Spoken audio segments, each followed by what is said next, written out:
का नाम लेकर हर बार बेवकूफ बनाते हैं। 4.5 साल का समय हो चुका, 28 नहीं 2800 ठिकानों पे छापेमारी होगी, पूरा का पूरा सिस्टम मिला हुआ मिलेगा, कई मंत्री इसमें पकड़े जाएंगे। अभी 2 मंत्रियों के नाम आ रहे हैं, मैं कह रहा हूं कम से कम 4 से 5 मंत्रियों के और कम से कम 12 से 13 विधायकों के नाम इसके अंदर इन्वॉल्व नहीं हो तो मैं पक्की गारंटी दे रहा हूं आपको। इससे युवा बहुत पीड़ित है, सरकार इन पे एसओजी का नाम लेकर हर बार बेवकूफ बनाती है। 4.5 साल का समय हो चुका है, बीजेपी कांग्रेस के खिलाफ रैली निकाल रही है, कांग्रेस बीजेपी के खिलाफ निकाल रही है, युवा हताश और परेशान है, क्या करे वो? देखिए युवा को क्या देखने को मिल रहा है, पेपर लीक का जैसे ही कोई मुद्दा उठता है तो पायलट साहब शोर मचा देते हैं, इधर से फिर पेपर लीक का कोई मामला होता है, कोई बड़ा मामला होता है जिसपे भ्रष्टाचार के मामले में जहां कांग्रेस को घेरने की बात आती है फिर पायलट साहब शोर मचा देते हैं। मतलब उस सब मामलों को पायलट साहब और गहलोत साहब की लड़ाई में दबा दिया जाता है। आप ये इस गणित को समझिए, किस तरह की पॉलिटिक्स ये चल रही है, पक्ष भी कांग्रेस हो गई, विपक्ष भी कांग्रेस हो गई। राजस्थान के युवा को इसको समझना पड़ेगा, इस गणित को समझना पड़ेगा कि चल क्या रहा है। गहलोत साहब अपनी जादूगरी जो छड़ी है उसको चलाते रहेंगे और इसमें जो है हाथ की सफाई हमें नजर भी नहीं आएगी और बेवकूफ बना के वापस शासन में आ जाएंगे। इसी तरह के माहौल को तैयार किया जा रहा है। नमस्कार, मैं कुलदीप चारण और आप देख रहे हैं हमारा समाचार। हमारा समाचार के खास कार्यक्रम खास मुलाकात में आज एक और नए गेस्ट से आपको मिलवाएंगे। ऑल इंडिया मेडिकल एसोसिएशन के अध्यक्ष भरत बेनीवाल से और सीएचओ संगठन के सरक भी है। भरत जी, पेपर लीक राजस्थान में एक आम बात हो चुकी है, युवा हताश और निराश है, इसको लेकर क्या कुछ आप आंदोलन करने वाले हैं आगे आने वाले और समय में, क्या कुछ अपडेट है? जी देखिए, पेपर लीक तो एक रेगुलर प्रथा सी हो गई है राजस्थान में और इस प्रथा को रोकने के लिए युवा जो है उसको भी जैसे वो आंदोलन करता है तो धीरे धीरे उसको ठंडे बस्ते में डाल दिया जाता है। उसका जो आक्रामक रूप होता है, जैसे ही भर्ती आती है, भर्ती के बाद परीक्षा हुई, परीक्षा होते ही पेपर लीक का मामला सामने आता है, सामने आते ही क्या होता है हमेशा कि भाई उसको एक बार तो वो मामला उठता है फिर उसको ठंडे बस्ते में डाल दिया जाता है। लेकिन इस बार ठंडे बस्ते में नहीं जाएगा पेपर लीक का मामला। युवा इस बार फुल मूड में है, सरकार को सबक सिखाने के मूड में है। इस बार अगर सरकार ये सोच रही है कि भी पेपर लीक के बाद फिर से ठंडे बस्ते में चला जाएगा, पहले 16 भर्तियों का हो गया, अब 17वीं सीएचओ की भर्ती का हो गया, इस तरह से चलता रहेगा तो ये बिल्कुल सहन नहीं करने वाले। पूरे राजस्थान प्रदेश में युवाओं को जोड़ने के लिए एक यात्रा निकालने जा रहे हैं और बड़े स्तर पर इस आंदोलन को किया जाएगा। युवाओं में सभी युवाओं को जगाकर अब आगे इस लड़ाई को लड़ा जाएगा क्योंकि युवा से बड़ी शक्ति कोई नहीं है। पेपर लीक में बाबूलाल कटारा का बड़ा नाम है, आरपीसी मेंबर, एसआई में उन्होंने इंटरव्यू लिया, एसआई का परिणाम आ गया, कितनी विश्वसनीय रह जाती है। और दूसरी बात, इनके घर पर बुलडोजर क्यों नहीं चलते? डीपी जारोली और बाबूलाल कटारा के घर पर क्यों बचा रही सरकार है इन्हें? जी देखिए, बचाएंगे क्यों नहीं। आप एक चीज बताइए, हैं इनके परिवार के सदस्य। आज आप देखिए हर व्यक्ति के, जैसे मेरे घर में कोई गलत व्यक्ति है और उसको बचाने का प्रयास जैसे कोई न कोई करता है, लेकिन हम लोग तो चलो उसूलवादी हैं, नहीं इस तरह से इंटरफेयर करते, लेकिन ज्यादातर लोग अपने घर के सदस्य को बचाने का प्रयास करते हैं। तो ये तो पेपर लीक इनके घर के सदस्य और ये खुद इसके मुखिया हैं। सरकार के जो प्रतिनिधि हैं, बड़े बड़े प्रतिनिधि, कई मंत्री, कई लोगों का भी नाम आ रहा है, ईडी में भी बड़े बड़े मंत्रियों के नाम आ रहे हैं। तो ऐसे में जो है जो ये खुद मिले हुए हैं, तो ऐसे में साफ सी बात है कि खुद के लोगों को तो बचाने की कोशिश करेंगे और अगर उनको नहीं बचाएंगे तो ये खुद जेल जाएंगे। तो ऐसे में सब बचा रहे हैं। कल को बुलडोजर चलाने की बात करते हैं, एक बुलडोजर चलाया था एक बिल्डिंग पे, वो तो अवैध निर्माण था। उस अवैध निर्माण पर आप बुलडोजर चला के आपने कर क्या लिया? बेवकूफ बना दिया जनता को। दम है तो जैसे उत्तर प्रदेश और अन्य राज्यों में जैसे जिस तरह से पेपर लीक माफियाओं के खिलाफ कार्रवाई होती है जी, वो कीजिए ना आप। और युवा बाद में कहते हैं गैंगवार हो रहे हैं, ये हो रहे हैं, गैंगवार तो होगा ही। आपका लॉ एंड ऑर्डर पूरी तरह से फेल हो गया राजस्थान में।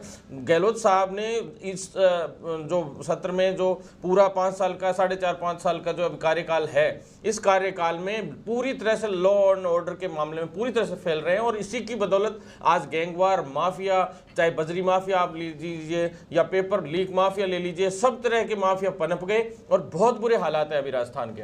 सरकार ने वादा किया था कांग्रेस चुनावी मैनिफेस्टो में 1,10,000 संविदा कर्मचारियों को नियमित किया जाएगा, लेकिन सरकार 4.5 साल में भरत जी संविदा पे वापस किया है। संविदा टू संविदा नियमितीकरण, क्या लगता है कि 3 माह में आचार संहिता लगने वाली तब तक नियमितीकरण हो जाएगा? जी बिल्कुल पॉसिबल ही नहीं है। आजीवन संविदाकरण जो इन्होंने किया है, मतलब संविदा से संविदा में ही डाल दिया और ये कह दिया कि हम आपको 60 साल तक नहीं हटाएंगे।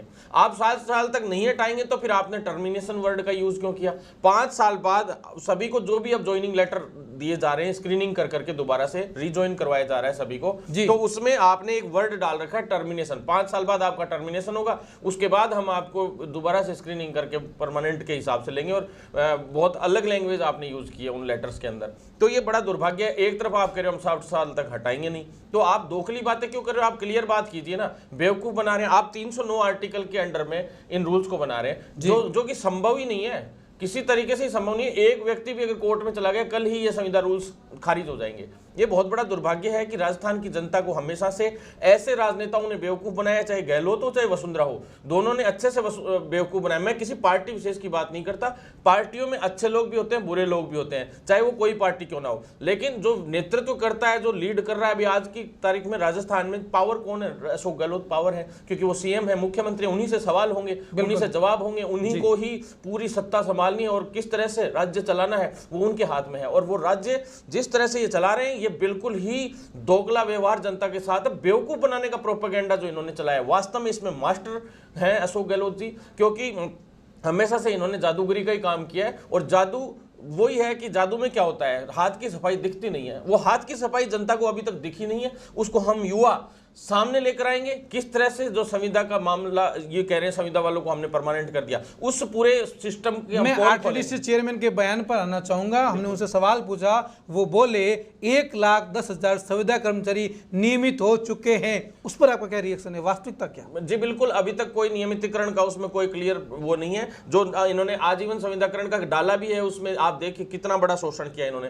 3 साल को 1 साल आईएएस पैटर्न अपनाया है, 3 साल का 1 साल एक्सपीरियंस गिना जाएगा। 9, 18, 27 के हिसाब से डाल रहे हैं, उसको कम करते। यहां तक कि सरकारी कर्मचारियों तक को ओपीएस कह रहे हैं कि हमने पेंशन योजना लागू कर दी। किस तरह से कर दिया? इनको पता आगे भविष्य में देनी पड़ेगी, वो तो अभी लागू कर भी देंगे तो क्या है, लेकिन केंद्र सरकार से आज तक इनका उस मामले में कोई भी तालमेल नहीं बैठ पाया। अभी तक भी उसी तरह से चल रहा है। और 39,000 करोड़ रुपए जो पहले जमा हुए थे उनके लिए केंद्र सरकार ने इनको मना कर ही दिया। तो किस तरह से ये क्या करना चाहते हैं? फिर कर्मचारियों पैसा भी इन्होंने काटना शुरू किया है। तो कई तो टीडीएस काट रहे हैं, कई जगह पे एनपीएस काट रहे हैं। बहुत कुछ भी समझ में नहीं आ रहा कि करना क्या चाहते हैं और कर क्या रहे हैं। एक बड़ा सवाल इसमें यह भी है, 1,10,000 कर्मचारियों के लिए नई घोषणा हुई थी भर्तियों को लेकर, उनको लेकर क्या कुछ अपडेट है? वर्गीकरण नहीं है, चुनाव आचार संहिता लगने वाली। जी बिल्कुल, वर्गीकरण तो इनका यही है कि 30,000, मैं खुला आपको बता ही देता हूं, जो जिस तरह से इनका वर्गीकरण का है। वर्गीकरण का तो देखा जाए तो वैसे तो प्रोपेगेंडा चल रहा है, इन्हीं का प्रोपेगेंडा चलाया हुआ है वो पूरा, कि किस तरह से वर्गीकरण होगा, किस तरह से नहीं होगा। बेरोजगार युवा इसी के आस में बैठा रहेगा। मैं बता देता हूँ आपको, 30,000 तो जो है 4th क्लास की जो उसमें वैकेंसी भी आई है सफाई कर्मचारियों की, उसमें भी कई लोग श्रेय लेने का प्रयास करते, लेकिन सच्चाई ये है कि भी जो सफाई कर्मी है उनका खुद का आंदोलन चल रहा था, तो बेचारे वो काफी समय से परेशान थे। वो अपने आप को परमानेंट करने के लिए काफी समय से आंदोलन, क्योंकि वो ठेके पे हैं, उनका 4-4, 5-5 साल में काफी समय से शोषण हो रहा था। तो उन लोगों की जो है मांगे सरकार ने मांगी थी, अच्छा दबाव था, सभी जगह अच्छी स्ट्राइक थी, तब जाके सफाई कर्मी भर्ती निकली। उसके अलावा जो इसमें ये भी गिनवा रहे हैं कि जो हमने रोजगार मेलों की कहा था कि भी सभी जगह पे रोजगार मेले लगते हैं, प्राइवेट सेक्टर में क्या, गवर्नमेंट सेक्टर में ही रोजगार थोड़ना है, प्राइवेट सेक्टर में भी है, उसका भी आप डेवलपमेंट कीजिए। और जो युवा है आईटीआई किसी ने कर ली, या कोई पॉलिटेक्निक करके बैठे हैं, या मेडिकल के कई डिप्लोमे हैं, या स्किल डेवलपमेंट के जितने कोर्सेज करे बैठे, तो उनको कहीं ना कहीं फैक्ट्रियों में इनमें रोजगार भी मिलना आवश्यक है। तो रोजगार तो चाहे प्राइवेट सेक्टर हो, चाहे आत्मनिर्भरता का काम हो, चाहे सरकारी नौकरियां हो, सभी में मिलना चाहिए। तो ऐसे में जो है सरकार ने अभी रखा था, हम लोगों ने जब प्रपोजल, तो इन लोगों ने जरूर कहा था कि भी हम ये मेले लगा रहे हैं, तो इन मेलों के जो 30-40 हजार लोग ले रहे हैं उनको भी इसी में डाल रहे हैं लोग। फिर साथ में वर्गीकरण का अब जरूर इन्होंने अब 3-4 दिन पहले कहा है कि हम शिक्षकों की भी थोड़ी भर्तियां और पद खाली रह गए, या फिर जो अभी कंप्यूटर अनुदेशक भर्ती थी तो उसमें जैसे 3,000 पद खाली रह गए, 3-3,500, साथ में उसमें थोड़े 2,000-2,500 पद और जोड़ रहे हैं। आईए की कुछ भर्तियां खाली पड़ी, इस तरह से जो है पद रिक्त पड़े थे, उनकी हमने सूचना के लिए बोला था कि आप एक बार विभागों से सूचना तो मांगिए, तो इन्होंने सूचना ही मांगी थी, तो उसके आधार पे इन्होंने डाल दिया चलते में कि भी ठीक है लास्ट बजट है तो हम कह देते हैं, घोषणा कर देते हैं, अगर होगी तो लास्ट तक जाते जाते कर देंगे, नहीं तो इसी तरह से चलता रहेगा। तो यही है मेडिकल विभाग की। तो हालांकि हमने जो ये वर्गीकरण के हिसाब से बोल रहे थे, इसमें ज्यादातर पद जुड़वा भी लिए। नर्सिंग ऑफिसर के 8,000 पद हो गए, जैसे इनके पैरामेडिकल की भर्तियां, उनमें भी सब में 2-2,500 पद और जुड़ गए सभी भर्तियों को मिला के। एमओ की भर्तियां भी आ रही है, कुछ एक डेंटल की भी आ रही हैं, सभी तरह की भर्तियां भी और आ रही हैं। सीएचओ कैडर को लेकर क्या कुछ अभी तक रणनीति बनी है, कहां तक कुछ काम हुआ इसको लेकर? जी, सीएचओ कैडर की फाइल तो इन्होंने चला दी और अलग अलग राज्यों के मुख्यमंत्रियों से भी हम मिले। हम चाहते राष्ट्रीय स्तर पे ही इस कैडर को और मजबूती से हम करें, क्योंकि नर्सिंग ऑफिसर का इक्विवेलेंट इन लोगों ने डाल दिया था उसमें। तो वो क्या है, अब हम चाहते हैं कि 4800 ग्रेड पे के हिसाब से ये कैडर बने। और पहले बात भी भी यही हुई थी। केंद्र सरकार ने जो पूरा काम किया था वो 4800 ग्रेड पे के हिसाब से किया था कि डॉक्टर्स और नर्सेज के हिसाब के बीच का ये पद होगा, और इसमें आयुर्वेद डॉक्टर्स भी हैं तो बीएससी नर्सिंग और जीएनएम या एमएससी नर्सिंग भी है। तो इस तरह से जो क्वालिफाइड जो है साथी लोग, उनके लिए ये था कि भी अच्छा कैडर बने 4800 ग्रेड पे का, और उसी के अकॉर्डिंग जो है इनको परमानेंट करें, आगे चल के नियमितीकरण हो इनका। और इसी के लिए लगातार संघर्ष भी चल रहे हैं। 6 मुख्यमंत्रियों से हमने अभी इस विषय पे पत्र भी लिखवाए हैं, अलग अलग राज्यों के मुख्यमंत्री से मिला था मैं, जिसमें हरियाणा के मुख्यमंत्री हैं, छत्तीसगढ़ के मुख्यमंत्री हैं, मध्य प्रदेश के मुख्यमंत्री हैं, उत्तराखंड के मुख्यमंत्री हैं, दिल्ली के हैं, राजस्थान के हैं। चुनाव नजदीक है, कई मुख्यमंत्रियों से मिल रहे हैं, राजनीति को लेकर क्या करवट है भरत जी? जी बिल्कुल, राजनीति को लेकर जो युवा है, हम चाहते हैं कि इस बार पहली बार युवा खुद राजनीति में हिस्सा ले, और हम चाहते हैं कि सभी जगह से युवा जो है 200 की 200 सीटों पे अच्छे से अच्छा जो युवा है, जो आंदोलन लगातार कर रहा है, वो युवा आगे आए। हम चाहते हैं कि जो युवा हैं जिन्होंने संघर्ष किया है और जो समझते हैं कि क्या सही है क्या गलत है, जो 10वीं पास, जैसे अब चिकित्सा मंत्री 10वीं 12वीं पास है, प्रसादी लाल मीणा जी हैं जैसे, तो ऐसे ऐसे लोग तो मंत्री बना रखे हैं जिनको पता ही नहीं है, जिनके साइन ही जो उनके ओएसडी है बचनेश अग्रवाल जी वो करते हैं। आप देखिए बहुत बड़ा दुर्भाग्य है राजस्थान का कि डॉक्टरों पे इतने सारे डॉक्टर्स, इतने वेल क्वालिफाइड मेडिकल के स्टाफ है, सभी आईएएस आरएएस ऑफिसर्स हैं, उनके ऊपर आप ऐसे मंत्रियों को बिठा देते हो जिनको खुद के साइन भी नहीं कर पाते ढंग से। तो ऐसे लोगों की तो बहुत बड़ा दुर्भाग्य है। वो भी मार्कशीटें पता नहीं 10वीं 12वीं की सही भी है कि नहीं है, वो भी चेक कराए तो पता चलता है। तो ऐसे में यह है कि ऐसे मंत्रियों को, वो कह रहे हैं सीएचओ का पेपर 200 क्वेश्चन डाले थे, 200 क्वेश्चन थे, उसमें से 50 क्वेश्चन लीक हो गए। तो ऐसे तो हम बोले, हम पढ़ते थे तब बोले ऑटोमेटिक उसमें करते थे, इंपॉर्टेंट क्वेश्चंस उनमें से आ जाते थे। अरे भैया टोटल 100 क्वेश्चन थे, उनमें से 89 क्वेश्चन वायरल हुए, कोई मजाक थोड़ा ना चल रहा है यहाँ पे। ये स्टेटमेंट दे रहे हो आप इतने जिम्मेदार मिनिस्टर होके, शर्म आनी चाहिए। दूसरा, आपने मेरिट आधार पर सारी भर्तियां कर दी चिकित्सा विभाग में। आप कहते हो हम पेपर लीक में इन्वॉल्व नहीं है। पेपर लीक में आप लोग इन्वॉल्व कैसे नहीं हो? 100% हो गए अगर जिस हिसाब से आप काम कर रहे हो। आपने मेरिट आधार पर भर्तियां कर दी, यानी कोई बाहर से 90% से ऊपर की डिग्रियां बनवा के लाओ, डिप्लोमे बनवा के लाओ, 12वीं की फर्जी मार्कशीटें ले आओ। जैसे कई मंत्री ले लेके घूमते हैं 10वीं 12वीं की ओपन बोर्ड की मार्कशीटें। जब सरपंच के चुनाव हुए थे तो 10वीं क्लास की मार्कशीटें लाए थे, फर्जी बनवा के पकड़ी गई थी। 90% की बना के दे देते हैं, बाहर से ले आते हैं, और यहाँ मेरिट आधार पर नौकरियां होती है, जिसकी मेरिट ऊंची होगी उसका नंबर आ जाएगा, तो वो फर्जी मार्कशीटें बनवा लाते हैं, फर्जीवाड़ा करके। ओपन फर्जीवाड़ा हो रहा है बकायदा, पेपर लीक तो बाद की बात है। चलो ये तो बिल्कुल ओपन नियम बदल कर फर्जीवाड़ा किया जा रहा है चिकित्सा विभाग में सारी भर्तियों को। तो लिखित परीक्षा से कम चलो, हर बार कहते हो कि इस बार क्या है, कुछ संविदा कर्मियों को भी परमानेंट कर। अरे संविदा कर्मियों को परमानेंट जिनको आप करना चाहते हो वो तो 1/4 लोग परमानेंट हो पाते हैं, उनमें से वो भी रह गए। 2013 वाले आज तक संविदा कर्मी डोल रहे हैं कि अब परमानेंट हो जाएंगे, फिर 2018 वाले भी वंचित रह गए। हर बार वंचितों के एक से एक ग्रुप तैयार हो रहे हैं, पर लेकिन सरकार कर नहीं पा रही, उनको परमानेंट भी नहीं कर पा रही जिनको करना है, और दूसरा जो फेयर भर्तियां भी नहीं करवा पा रही। तो ऐसे में जो तीसरे लोग, जो फर्जी लोग है, चाहे जो फर्जी अनुभव प्रमाण पत्र बनवा के लाते हैं, तो वो लोग जो है इसमें बाजी मार जाते हैं और वो लोग नौकरियां लग जाते हैं। अगर ईडी की जांच हो, सीबीआई की जांच हो, तो मैं कह रहा हूं 2013, 18 और जो ये वाली भर्तियां भी हो रही है, इनको सबको मिला के कम से कम 10,000 फर्जी युवा पकड़े जाएंगे। मैं आज आपको कह रहा हूं, युवा तो कहे क्या है, वो बेवकूफ बनाने वाली गैंग्स हैं पूरी की पूरी। 8 से 10,000 लोगों की फर्जी नौकरियां पकड़ी जाएंगी मेरिट आधार पर भर्तियों के अंदर। लेकिन सरकार जांच ही नहीं कराना चाहती, क्योंकि गहलोत और वसुंधरा तो एक ही है दोनों। तो अब युवाओं को ही इस बार कदम उठाना पड़ेगा और राजनीति में खुद को आगे आना पड़ेगा। अन्यथा जब तक सिस्टम में खुद युवा नहीं बैठेगा, जो समझदार युवा और जो समझता है कि भी भ्रष्टाचार को रोकना चाहता है, तो भ्रष्टाचार, पेपर लीक और इन सभी मुद्दों को लेकर इस बार चुनाव लड़ा जाएगा और युवा की एक अहम भूमिका होगी और उसको राजनीति में इंटरफेयर करना चाहिए, जिससे इन सरकारों को सबक सिखाया जा सके। और सरकार युवा जब तक नहीं बनाएगा, जब तक युवा के खुद के हाथ में कलम नहीं आएगी, तब तक ये ना तो ये सिस्टम बदलने वाला।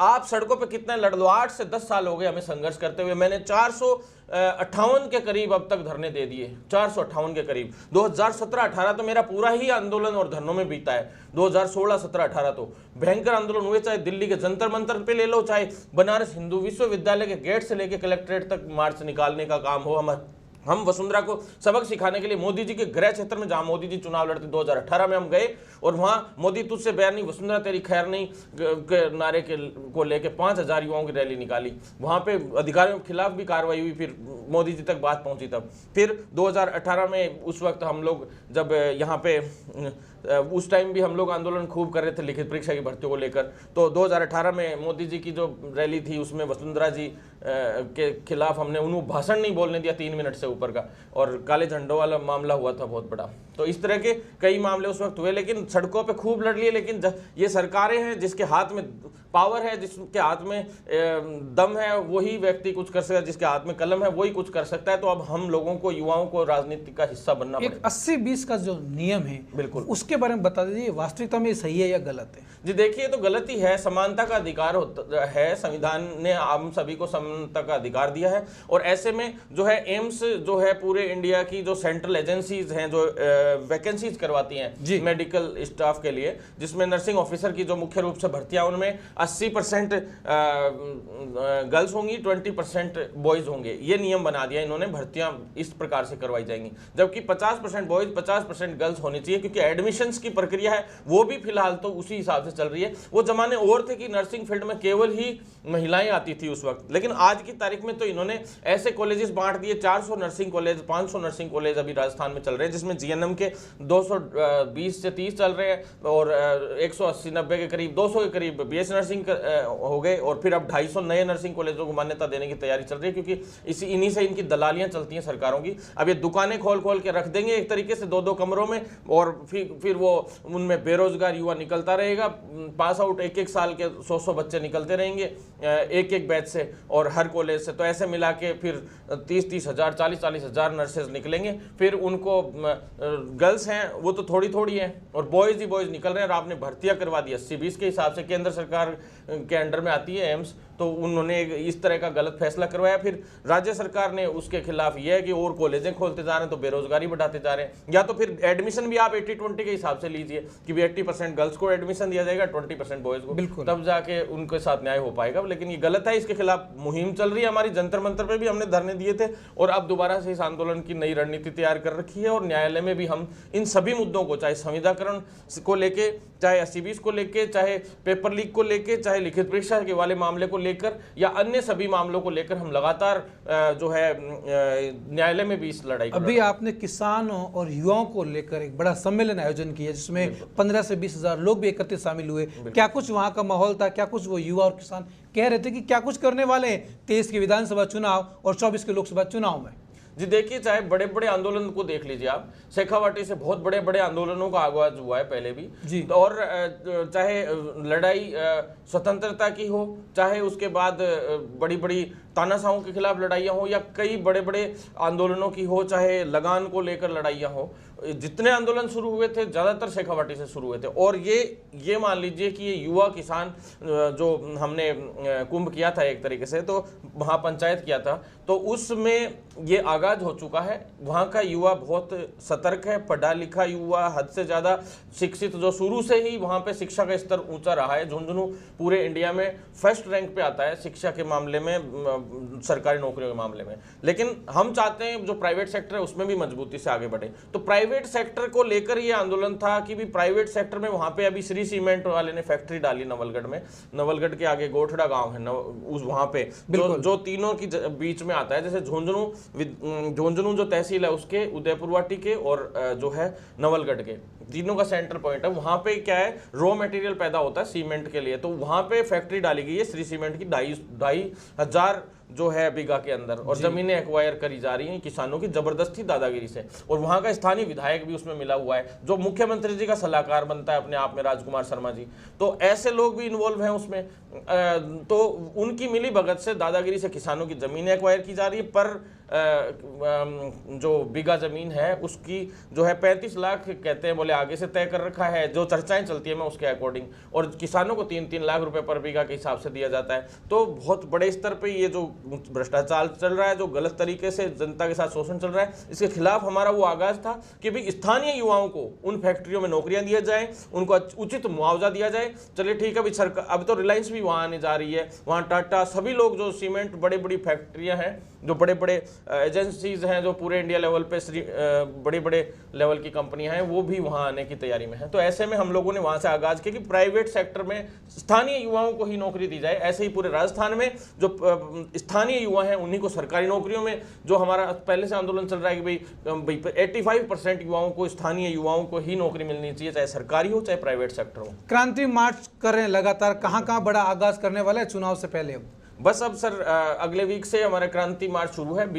20वां जिला होगा। अभी उस 20वें जिले से हम स्टार्ट कर रहे हैं। 19 जिलों के हमने पहले कर दिया क्रांति मार्च। उन जिलों में भी हमारी सेकंड फेज, अभी ये सेकंड फेज होते ही लास्ट में हम एक रिव्यू क्रांति मार्च भी करेंगे पूरे राजस्थान लेवल का। वापस एक बार इन सभी डिस्ट्रिक्टों में जाएंगे और अब की बार जो सभाएं होंगी वो वास्तव में देखने लायक और इतिहास की सबसे बड़ी सभाएं उन डिस्ट्रिक्टों की होंगी। युवाओं का पहली बार ऐसा आगाज चल रहा है, नहीं तो आज तक युवाओं ने कभी हर जिले में जाकर इस तरह का कोई क्रांति मार्च किया नहीं। और इसमें बहुत सारी डिमांड्स हैं हमारी, चाहे वो संविदा कर्मियों को लेकर हो, चाहे वो नए बेरोजगार युवाओं को लेकर हो, चाहे अदर सेक्टर्स में हो, भ्रष्टाचार और पेपर लीक हो, चाहे अन्य मुद्दे हो। इन पे लगातार हमारी 3 से 4 साल से लड़ाई चल रही है और हम इन सरकारों को इस बार सबक सिखाएंगे। ये जात पात के नाम पे चुनाव करा लेते हैं लास्ट में आके, लेकिन इस बार नहीं होने देंगे। बस सिर्फ इतना सा है कि अशोक गहलोत की जो पोल है वो खोलनी है कि धरातल पे कुछ नहीं है। महंगाई राहत कैंप लगाने से कुछ नहीं होगा। आपने 110 रुपए पेट्रोल डीजल कर रखे हैं और फिर कह रहे हो महंगाई राहत कैंप।